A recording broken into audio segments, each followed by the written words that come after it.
Good afternoon, everyone. Welcome to this press conference organized on the occasion of the ASEM Ministers of Transport meeting.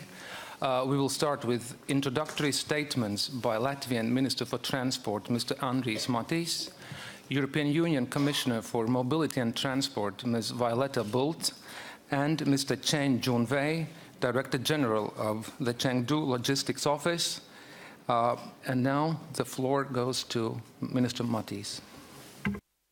Thank you very much, dear representatives of media. It's really on behalf of Latvian Presidency, I'm very pleased that this very important event brought together 40 delegations from European and Asian countries. I think this meeting was very successful.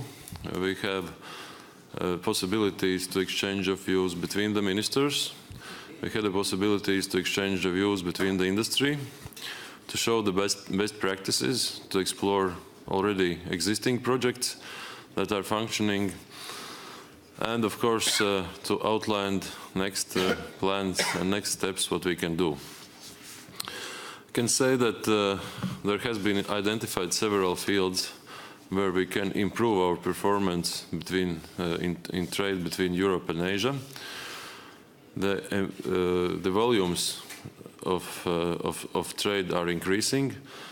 Therefore, we have to think about possibilities of transporting goods and exploring new ways of transport.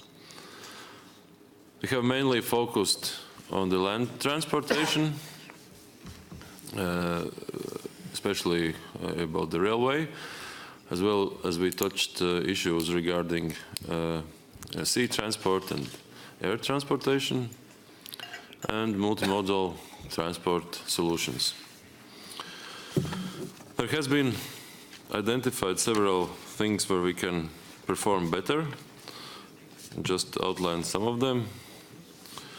The simplification of procedures. If we talk about the customs, border crossing, transport documentation and others, this could facilitate trade and transport relations between Europe and Asia. Then we can talk about the removal of bottlenecks, physical, administrative and technological, that can also improve our performance and reduce costs for the businesses and the consumers. The third area is interoperability and technical harmonization. That could lead to a significant reduction of costs in trade relations and transportation between Europe and Asia. I think that this meeting achieved the goals that was set. So it was largest ever attendance for the ASEM Transport Ministers Meeting, 40 delegations. Most of them were headed by the minister or vice ministers. We have defined very clear and strong ambitions to the Riga Declaration of this meeting on the boosting of European-Asian trade and multimodal connectivity. And we have also saw the big interest for organization of next meeting in 2017 in Asia. So that means that these topics are very important. I would like to thank the Commissioner and all the delegations for the participation and for a very active role in the success of this meeting. Thank you very much. Thank you, Minister. Commissioner Bulc, the floor is yours. Thank you very much, and also in the name of the Commission and my own, it was a very well-organized and good meeting. We need meetings like that. Globalization is really now emerging as one of the strongest forces for global development and growth, and also regional development connected to that.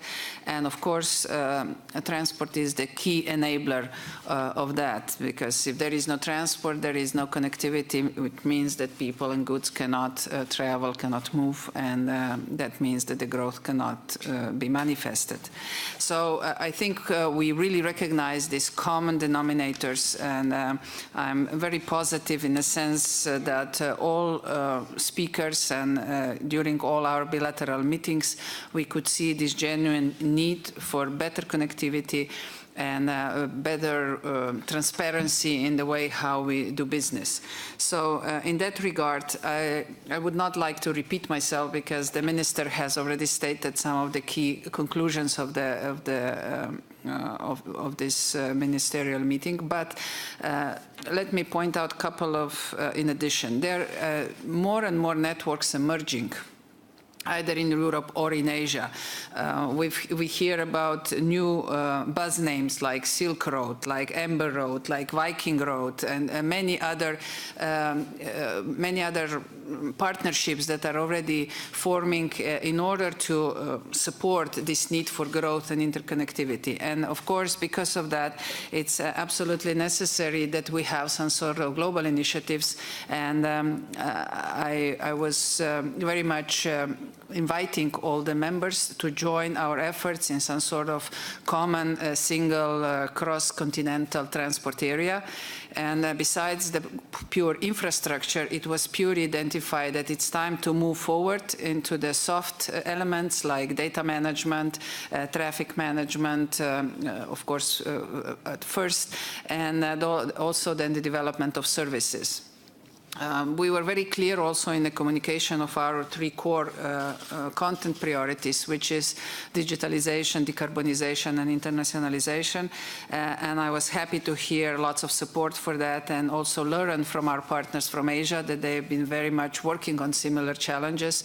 And now we are bringing experiences together, and hopefully we will be able to build on a global level a more consistent and also proactive mechanisms for all of us to work under the same chapeau in the area of transport. So in that respect, it was really good to be here, good to conduct also the bilateral meetings and get clear messages on that.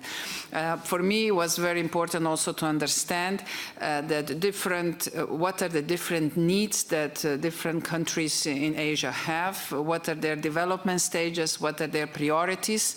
In some countries there is maritime and aviation, in other countries is railway and roads, and of course when we plan our own ambitious agendas in Europe, we need to take this into account and of course adjust also the investments that are needed in order to bring these different two continents together. At the same time, we also realized that we've done some very good and positive moves in Europe in sense of already starting the process of enlargement of our core TEN-T network. We just a couple of weeks ago, we signed an important agreement with Western Balkans and extended the network towards Western Balkans, which of course it's again towards, it's a next move towards Asian countries as well. In addition to that, we have initiated very good dialogues with Moldova, with Georgia, with Armenia, Azerbaijan, and some other countries in the region, and that will be an important contribution to connect the Silk Road with the Silk Road ambition plans sooner and faster. So altogether, the core message is, yes, we need to talk, yes, we need to meet, yes, we need to start really planning together and also planning together not only infrastructure but regulatory frameworks and continue searching for common solutions and that could actually then make this single cross-continental transport area a reality. Thank you very much. Thank you, Commissioner. And now let me give the floor to Mr. Chen Zhongwei. Thank you.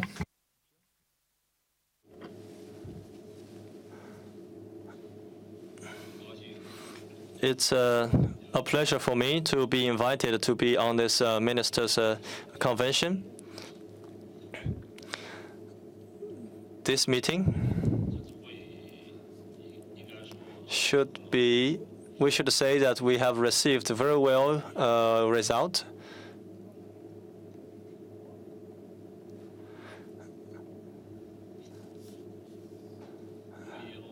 we and the European companies involved in the rail and some companies involving logistics, it's been sufficient. We had sufficient discussions with them on how to make a good Silk Road service. And the meeting in this morning inspires me a lot. Actually, this project is well significant. Many people may understand that in China there are Shanghai, Beijing, and Guangzhou.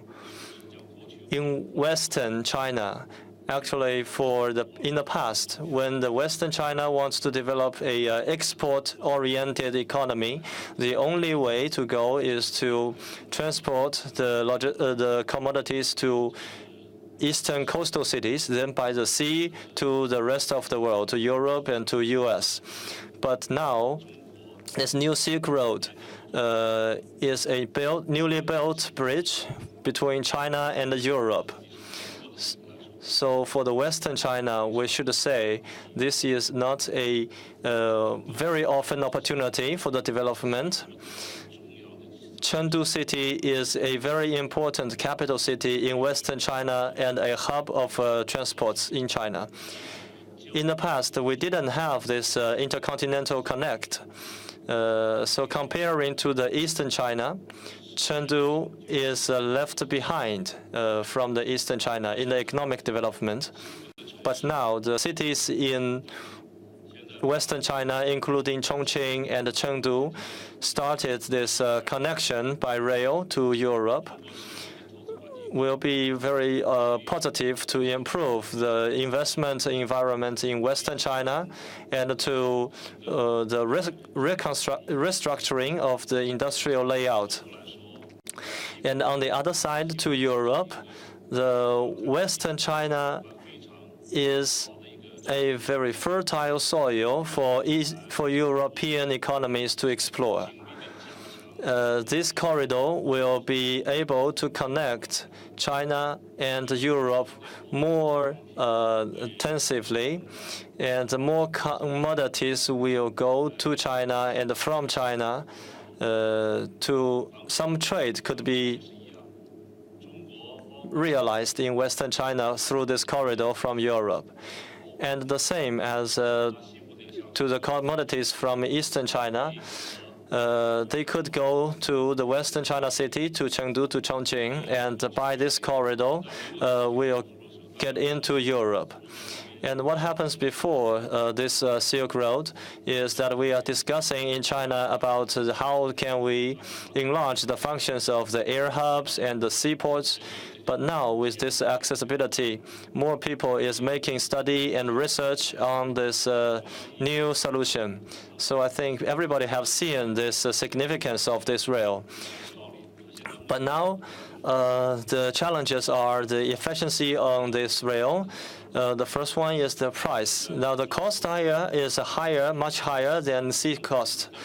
And in China leg, now it is mainly subsidized by the government, so which is not a long-term solution. So we hope through the market-oriented methods, we could lower the cost, which can provide a long-term survivability for this rail. And the other challenge is about the speed.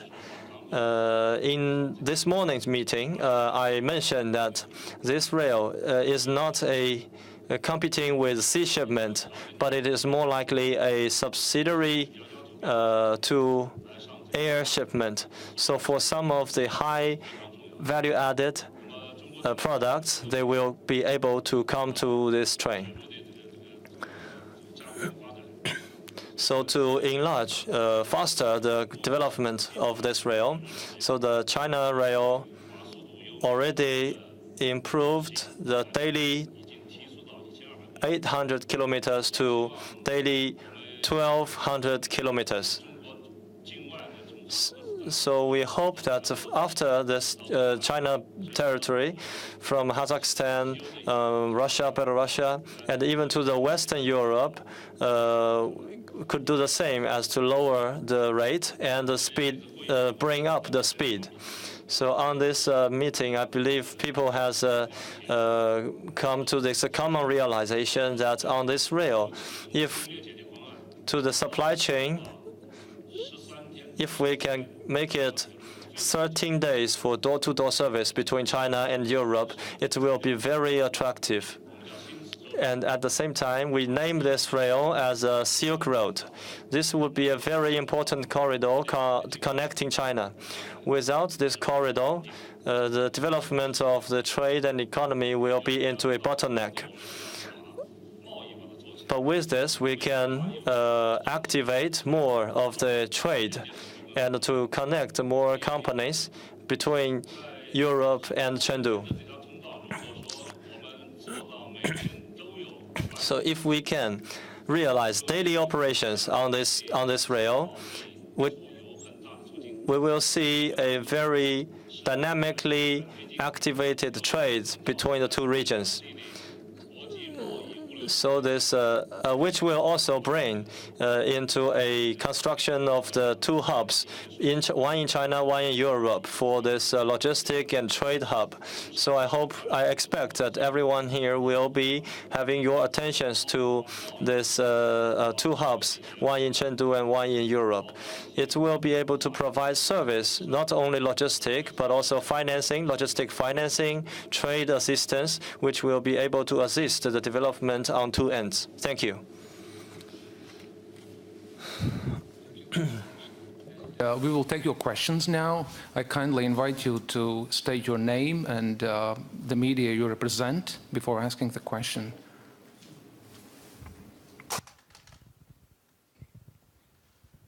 I'm Mike Collier from Agence France Presse. A question primarily for Minister Matīss and Commissioner Bulc. Was there any discussion of the proposed Rail Baltica project, which, even though it's a primarily north-south project, might that have implications in terms of increasing traffic and trade east-west as well? And if so, where might the connection points between this north-south and east-west grids be located? Thank you. Thank you very much for your question. At the ministerial session, there was no particular issues regarding Rail Baltica discussed, but we had bilateral and multilateral meetings. I discussed with my colleagues from Baltic countries on that project. Of course, we see the potential for cargo flows between south and north. Mainly now we are talking about east-west transportation links if we look at the Baltics, but then we will have new links that connects Central Europe to the Northern Europe. And of course, those links, existing links and new Rail Baltica link will be interconnected. And I know that it will be interconnected in Latvia, it will be interconnected in Lithuania and Estonia, and several terminals are being built, will be built to have those cargo flows connected.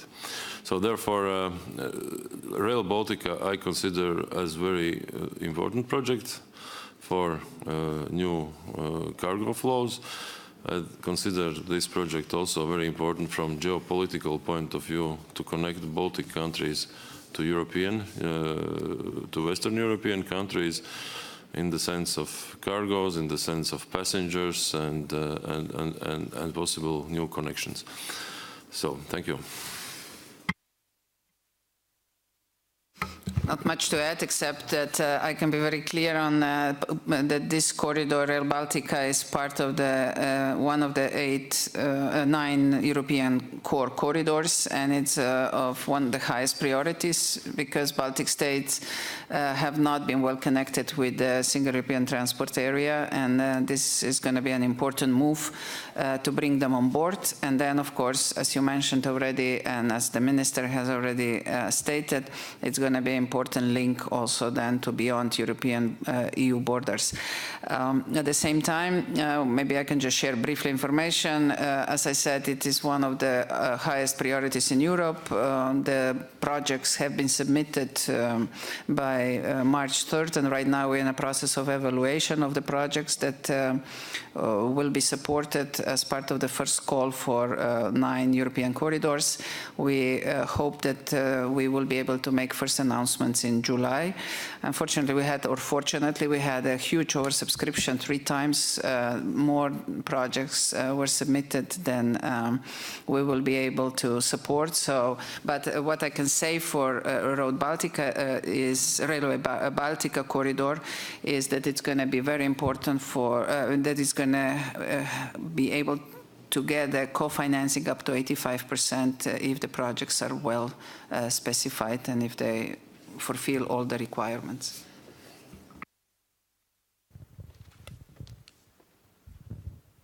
The first Baltic Channel Eurosurdines, my question is mainly to Commissioner.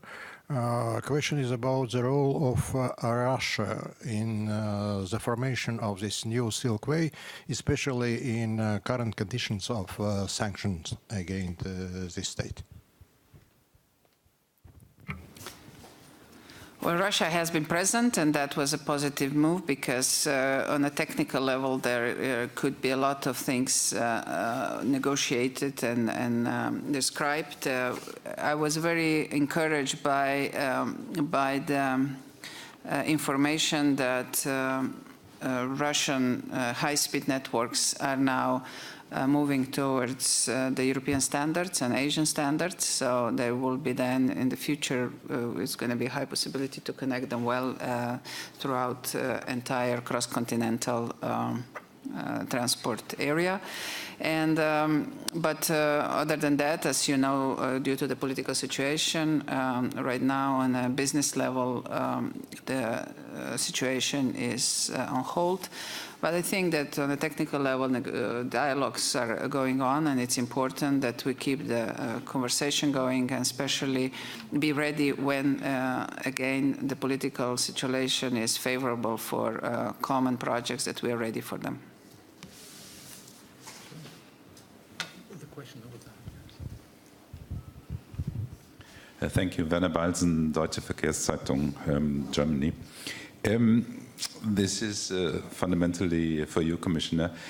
Following the conference since yesterday, I have the impression that the Asian side is or has been coming up with very concrete proposals, very concrete projects, even very concrete sources to finance all that, whereas the European side is presenting, well, let me put it like that, the normal political statements. Mm-hmm. My question is, does that mean that Asia is much more interested in those corridors than it is the European Union?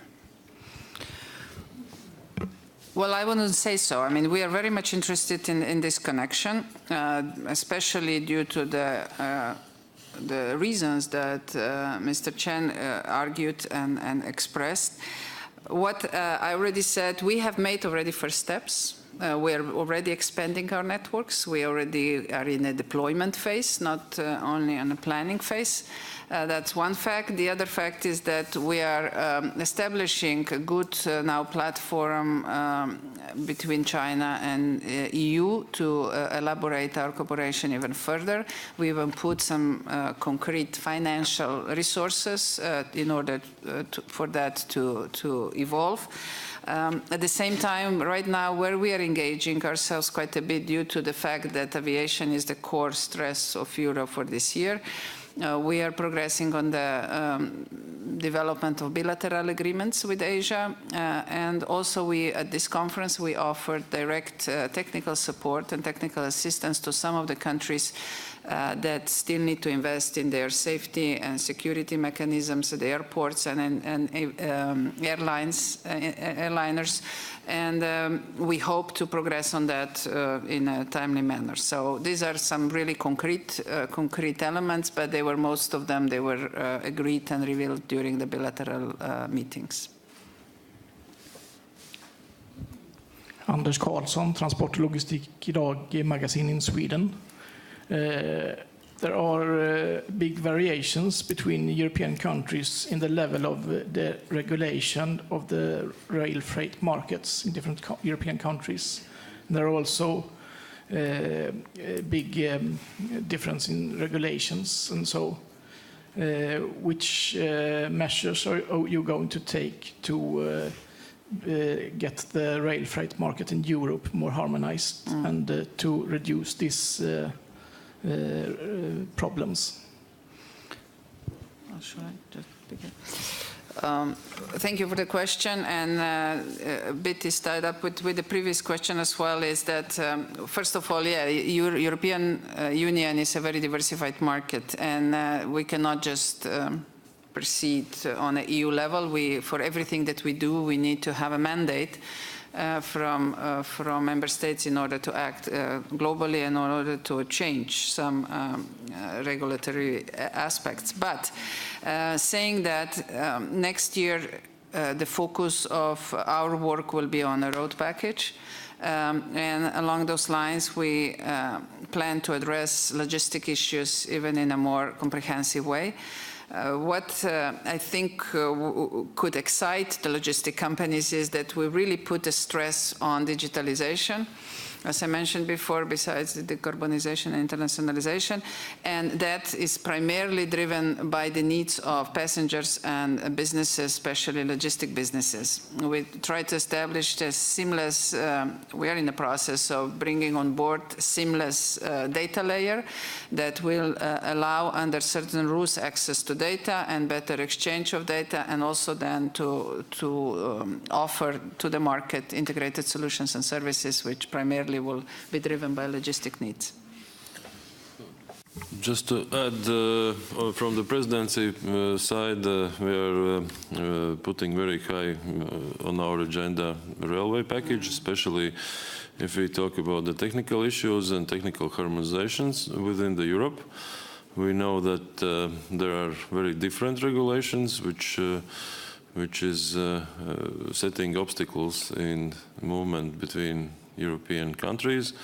So we are now engaged in trialogue with the European Parliament on technical issues, as well as we are putting very hard on the agenda administrative package of the fourth railway package, which we are discussing between the member states.